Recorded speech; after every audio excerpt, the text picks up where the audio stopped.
Hello guys! Hello! Capricorn, welcome dito sa aking channel. Kapalaran 888. Welcome Capricorn. Alamin natin kung anong messages, vibration, gabay energy para sa lahat. Ito ay general reading. So, pwede kang makaresonate. Gamitin mo yung intuition sa panunood. So, timeless reading tayo, Capricorn. I hope na makuha mo yung energy, makuha mo yung message, or pwedeng kung ano lang yung gustong gabay sa'yo na ipakita or iparating ng ating mga tarot cards. So, yun. Capricorn. Okay, Capricorn, indecision. Bakit meron ang indecision? Tingnan natin. Pwedeng simula to sa ngayon, or bukas, or makalawa, next month, or next year.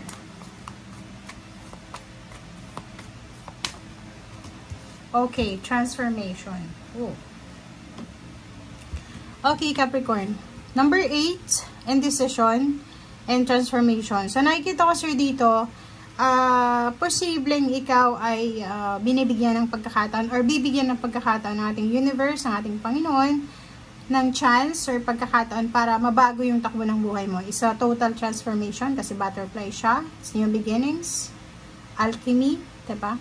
So, ito ay pagbabago sa lahat ng area sa buhay mo. But literal sa money. Kasi number 8 siya, it's money, material, tangible, earthly things. And earth signs ka. So, nakikita natin dito na siguro maraming ino-offer sa iyo ang universe. Pero hindi mo masyadong binibigyan ng focus. And naguguluhan ka.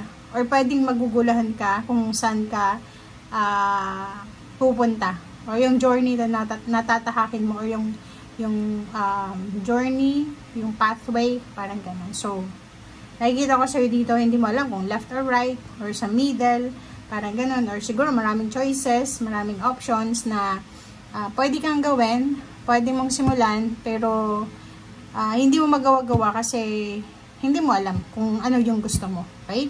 But, sinasabi sa'yo ng barahan na to na kung ano man itong ino-offer sa'yo, ay magdadala to ng changes, transformation. And, isa sa posibleng hindi mo, kung bakit hindi mo mapag-desisyonan to is because of fear. Natatakot ka. Hindi mo alam kung yung option mo na to, nagagawin, or decision is makakabuti ba sa'yo to. So, nakikita ko sure dito na medyo confused ka. Medyo, yun, confused, and then, undecided. Parang ganun. Okay?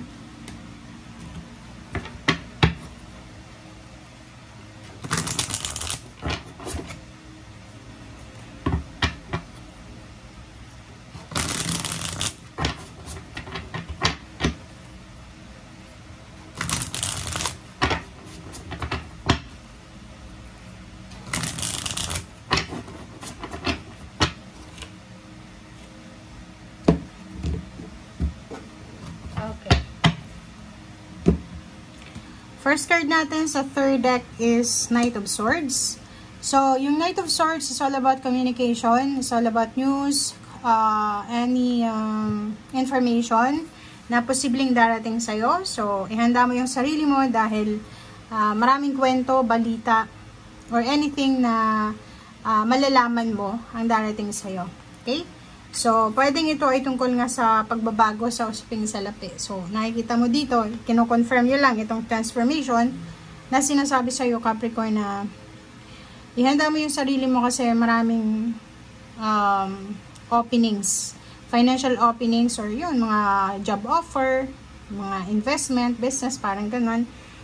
Maraming dahilan or maraming paraan ang posibleng maiisip mo para kumita ng pera or magkamal ng salapi. Parang ganun lang. Okay. So, Page of Cups. And then, King of Cups. So, yun.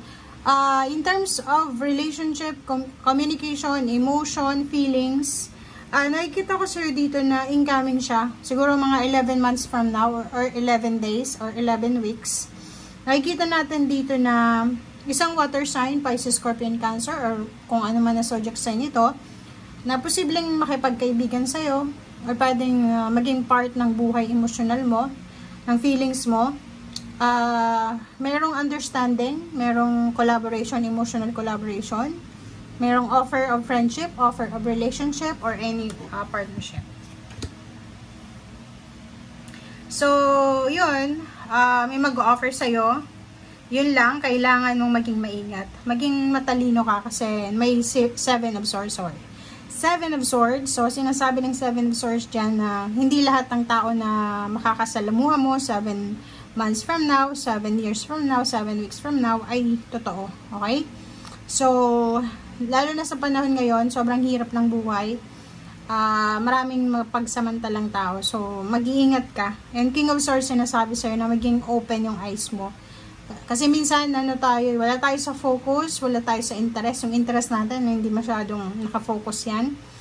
Doon tayo malalagay sa kapahamakan. Pwede kang ma-scam, or pwede kang maloko, or pwede kang manakawan, mamalikmata ba. Okay? Knight of Pentacles, and then, 2 of Swords. Ayun, di ba? So, if ever lang, may nag-offer sa'yo dito ng parang easy money strategy, ganito, mga investment, kung ano man, mga scam, pyramid scam, or anything pyramid, basta may parang sasabihin sa'yo, mananalo ka, kikita ka ng ganitong amount of money, maglalabas ka lang ng ganyan. Huwag kang maniniwala dyan kasi sa panahon ngayon walang easy money. Okay? 2 of Swords, sinasabi, pag-isipan mong mabuti, kung ano man ito na ino-offer sa'yo. Okay, be mindful. And Justice, sinasabi sa'yo dito ng barahan na maging matalino ka, lalo na sa pagsasign ng contract. Ang Justice na to is all about paperworks, contracts, mga signature, parang ganun, mga perma. Huwag kang pipirma nang hindi mo binabasa. Huwag kang mag-a-agree kung hindi mo naman alam kung ano yung ina-agree mo, 'di ba? Kasi pwede kang maka-experience ng 16, the Tower, or pwedeng masira lahat ng puhunan mo, lahat ng pinagpaguran mo. So, napaka-importante dito. So, warning para sa Capricorn na mag-iingat ka in terms of money or relationship. Talagang kailangan pag-isipang mabuti. Kasi mayroon ditong 7 of Swords eh.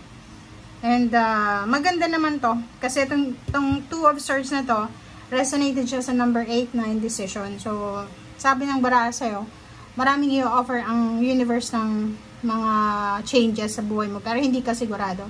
Which is tama naman, kasi kailangan mong pag-isipang mabuti. Kailangan kang maging matalino sa approach mo dito. Okay? Tingnan natin, sa ilalim mo is Hangman. So, tingnan mo. Diba, Hangman? So, yung Hangman, sinasabi na ipagpaliban mo muna, huwag kang magmadali.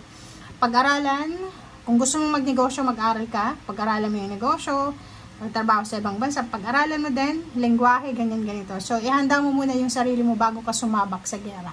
Okay? Thank you guys. Bye!